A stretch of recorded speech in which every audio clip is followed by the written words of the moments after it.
Y'all, so while I'm at Chipotle, minding my cute little business. So this man is probably like 4 people ahead of me.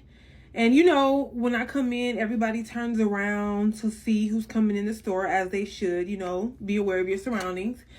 And, you know, I noticed that he is looking a little longer than everybody. So I'm like, okay, he finds me attractive. No biggie, right? So he's putting his order in and everything like that. I'm in line waiting, kind of on my phone, but I can see him. And this is my first time putting vinaigrette on here. I hope it's bomb.com.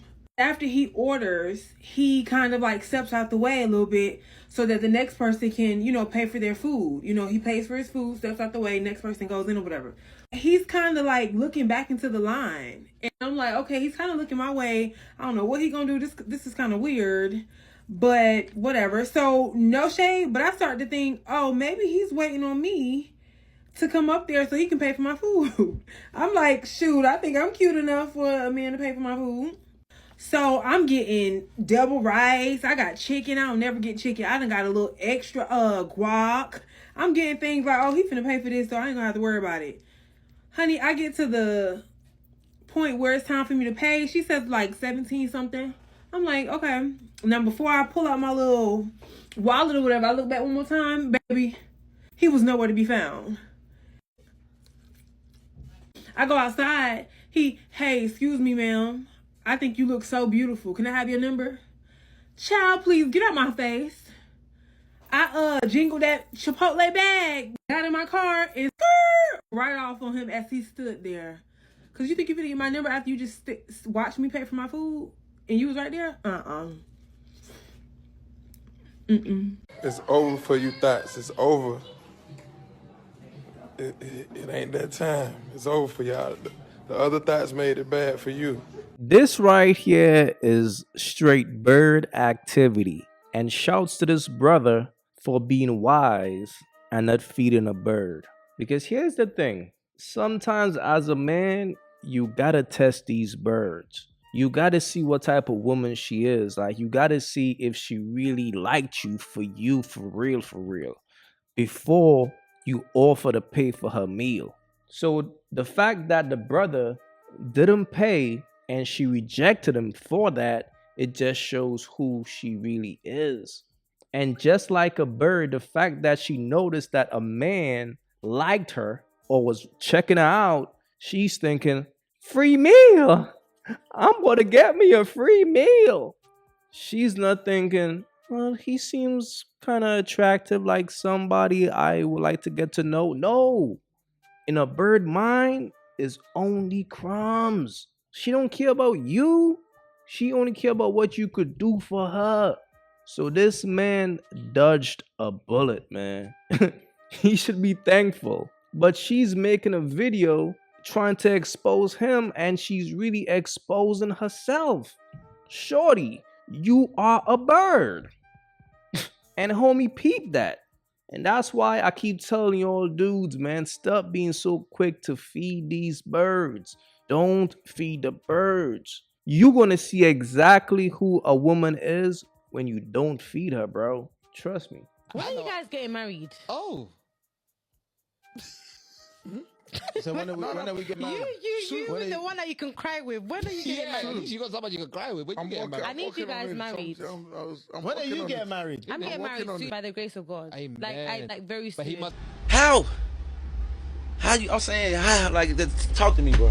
Yo, I never understood that. Like, how can a woman predict when she's going to get married? Because at the end of the day, when it comes to women, it's not about when they getting married. It's about who is willing to marry them.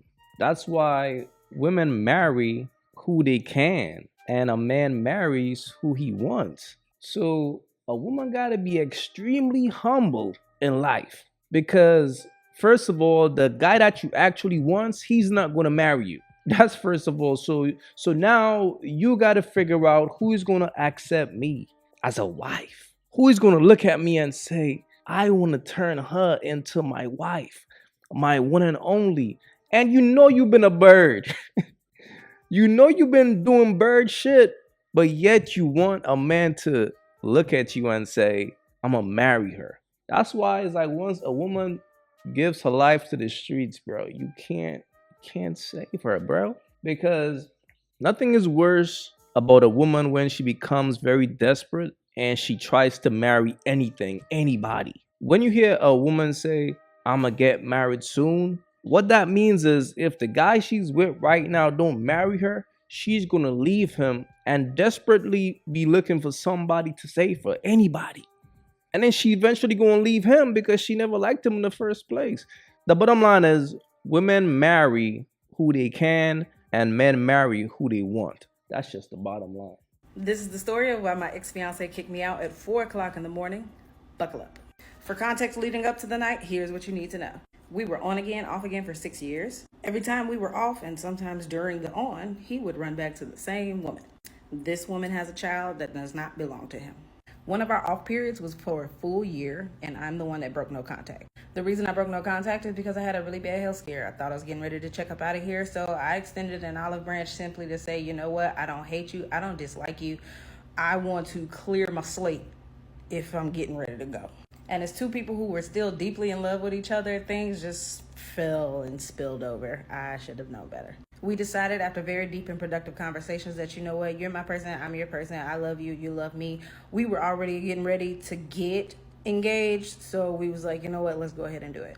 In one of those deep conversations, we both agreed, hey, we don't need any outside influence, so if you got a Rolodex, cut them off. I got a Rolodex, cut them off. So I bust that move, called up my Rolodex like, hey, this shit over with, I'm getting ready to get married. He, on the other hand, had told me that he needed to handle his situation in his own time. Red flag number 2 and 3, goddammit. Our communication had always been trash, but we were having such healthy conversations. I was like, you know what? I'm gonna let you do that.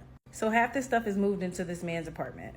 One of my people in my Rolodex, his grandmother had died. I had been with this man for 7 years. I knew his grandmother. I was close with her. I sent a text and we had a phone conversation, sending my condolences. So one night we're having a great evening. We make dinner. We have drinks. I'm drunk, right? And I decided to go to sleep because I'm tired. He comes in at around 2 a.m. to tap me on my shoulder real gently like, hey, babe, can you wake up? We need to talk about something. I guess I fell back asleep because the second time he came in, he said, I need to talk to you now. So I shuffled to the living room, eyes halfway open, pissed off, but not expressing it because at this point, I really just want to see what the fuck is going on, so I go back to sleep. I sit down and his first question is, are you still talking to any of your exes? So with all the circumstances surrounding this, you telling me that after we had a conversation that we're going to cut off our Rolodex and you decided to double back on what you said and said, let me go ahead and take care of this myself. This is the woman with the baby, mind you. Putting all this together in my head, and I'm like, I really just want to go back to sleep. So my answer was no. Because I'm also checking your gangster to see if you've been in my motherfucking phone. To which he responds, stop fucking lying! To which I respond as calmly as I'm talking to you right now. Yes, I did contact one of my exes. Now, instead of taking into account of why I reached out to him, now it's all, oh, you're a liar, you're untrustworthy. And at 2 a.m, hungover, essentially, I don't want to escalate the situation. I just want to go back to sleep, which I say, can we hold this conversation until tomorrow? I just like to go back to sleep. Nah, he didn't let me go back to sleep. Every time I would try to walk past him to go into the room, he would keep shoulder bumping me. He kept cornering me. Even when I got to the room and tried to lay down, he would snatch the covers off the bed. Just a whole mess. I'm still not trying to engage or escalate. That is until he decides to then confess in that moment that he should not have been Captain Save-A-Ho and that he should have just stayed with old girl and a little girl and she's the better choice, better option, all this other crazy shit. He proceeded to tell me that I don't deserve anything and he snatches the diamond necklace that he had gave me off of my neck and then told me I could get my shit and go. Even though, I don't have an apartment to go back to. So if I'm going to be out of sleep and out of a home, now I'm not proud of this and I do not condone violence, but baby, I tore that motherfucking apartment off something serious. And then he proceeded to call my mother and my sister and they came and got me and all of my stuff.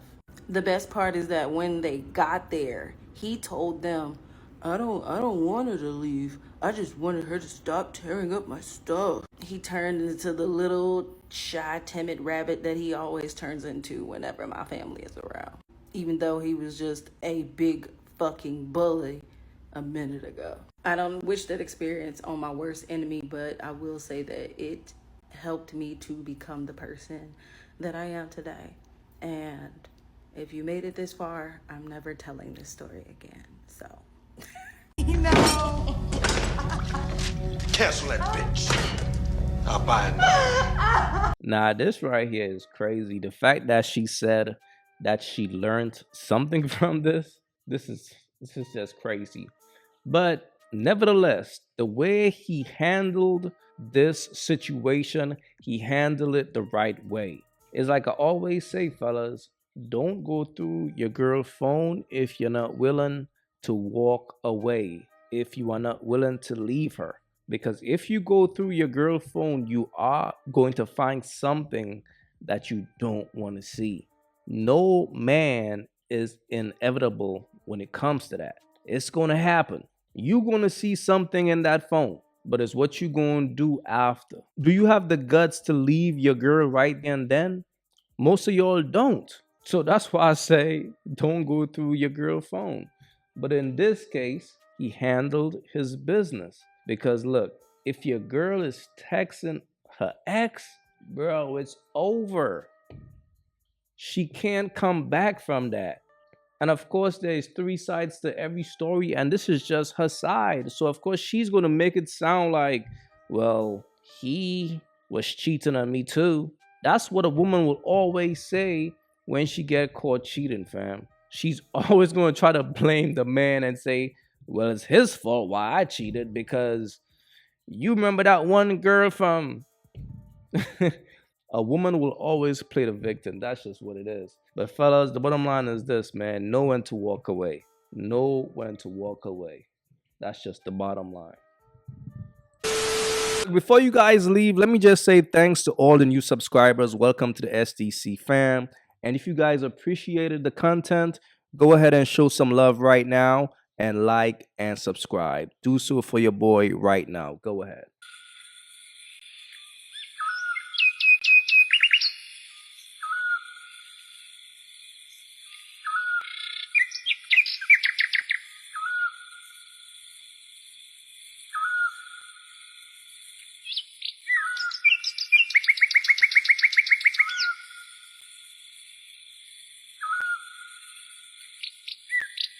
If you haven't yet, go get you some of that merch. You all already know, don't feed the birds. That's what it is. We don't feed the birds over here. So if you rock with your boy, go get you some of that good merch.